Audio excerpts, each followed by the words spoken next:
understand something really, really well, you have access to both the emotions and the reflections, the inner workings. But when you just feel, you have zero understanding. In some ways I think it's really good when you read the biographies or life stories of someone like Socrates or Malcolm X or Jesus Christ, if there is a biography. Because what you and I get is that he's a guy who had profound religious, spiritual experiences. But when someone says, forget all that stuff, let me just tell you what he went through some 2,000 years ago, for example, in a town of 400 people. You don't leave your parents. Do you know how devastating it is for parents to just one morning wake up and see that the son is not there? And you're a Jew, life has meaning, there is God, there is a synagogue, a village of 400 people, everyone knows everyone. So the first thing that a spiritual quest demands is what? You have no parents. They're not your home. They gave birth to your body, but that's all they did. How could anyone look at their parents like that? And then you belong to a culture, and you come to a place where you realize that culture doesn't give you anything either.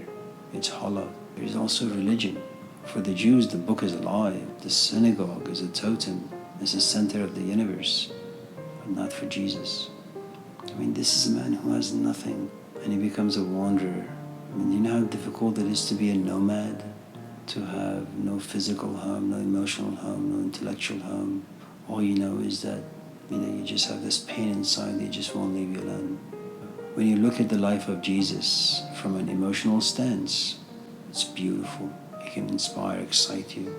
When you break it open, piece by piece, and you say, this is what you need to go through to get to where Jesus is. So you're telling me that I gotta do what he actually asked of that rich young man, to go sell everything you have and follow me, sell my parents, sell my culture, sell my psychological narratives, sell my history, and then where are you going? I'm a nomad, I go from town to town. I don't think very many people desire that kind of an understanding.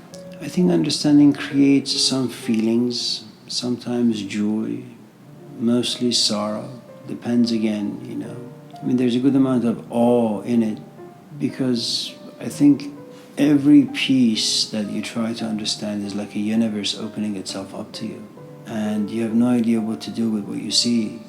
I think there are different stages in the things that you understand. First, it's the private act of understanding. It's you, it's the thing you want to understand, and then it's the wrestling match that begins, the journey that you have to take towards whatever it is that you want to understand. In many ways, it's negative in the sense that you can't really easily reach the thing that you want to understand. You have to kind of like Gilgamesh through all these tests and trials. Maybe you'll succeed, maybe you fail, who knows. The next step is the expression of the thing that you understand. And the more animated you are, the more comprehensive that you are, the more articulate, the more eloquent that you are in trying to express the thing you understand, the more awe-inspiring, the more exciting, the more fascinating. You embody something.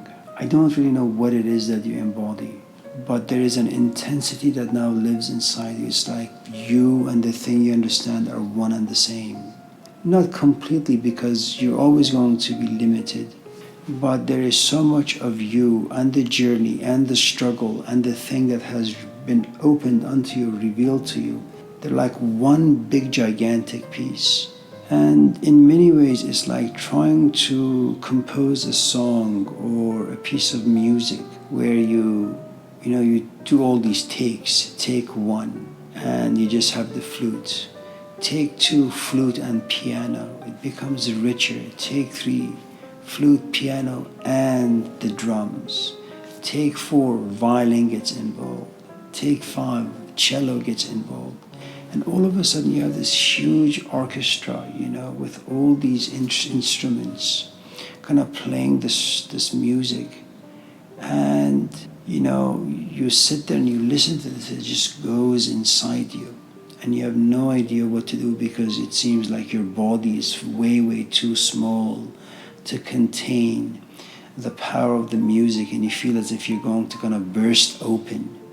You know, sometimes when you understand something, I mean, I don't know, you can cry, you can pray, you can be sad. But I think when you're on the stage trying to express, and by no means will you be able to express it well the first 2, 3, 4, 5, 10 times. It really is like something that just unfolds as you keep doing it. And you become better and more refined. You know, it's such a, I think, difficult juggling act the moment you want to express your understanding, because there really are so many different elements involved. And then in, I think, expressing the thing you understand, initially it's about you. Then what it is that you're expressing becomes not so much about you anymore, it's about your audience now and how it's going to impact them, how they're going to be made to feel. I think if you have been able to pay attention to the difficulties of marriage and having children or having a child, next time an 18-year-old walks into your office and says, I want to get married to Bobby or Johnny or Joey, if you have observed and understood the complexities, talk about those complexities to an 18-year-old and they'll be terrified. And depending, how well you understand or how honest you are, you just pray that this 18-year-old never runs into your husband by accident, because then he or she will say, did you know that your wife said this about marriage and this about motherhood and this about family life? And I think there is a reason why, all these New Age gurus have so many followers. They lack understanding, and the people in the audience don't really want to understand. They're after fluff. Understanding ultimately demands change. And it's too much to change. It's too difficult.